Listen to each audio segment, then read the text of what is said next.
بسم اللہ الرحمن الرحیم۔ عبادہ بن صامت رضی اللہ تعالی عنہ جو بدر کی لڑائی میں شریک تھے اور لیلۃ العقبہ کے 12 نقیبوں میں سے تھے، فرماتے ہیں رسول اللہ صلی اللہ علیہ وسلم نے اس وقت جب آپ کے گرد صحابہ کی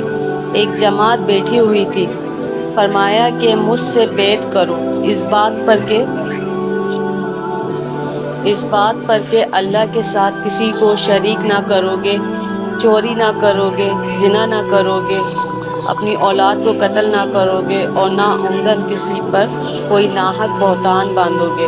اور کسی بھی اچھی بات میں اللہ کی نافرمانی نہ کرو گے۔ جو کوئی تم میں اس عہد کو پورا کرے گا تو اس کا ثواب اللہ کے ذمہ ہے، اور جو کوئی ان بری باتوں میں سے کسی کا ارتکاب کرے اور اسے دنیا میں اسلامی قانون کے تحت سزا دے دی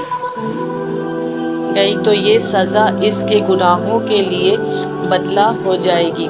اور جو کوئی ان میں سے کسی بات میں مبتلا ہو گیا اور اللہ نے اس کے گناہ کو چھپا لیا تو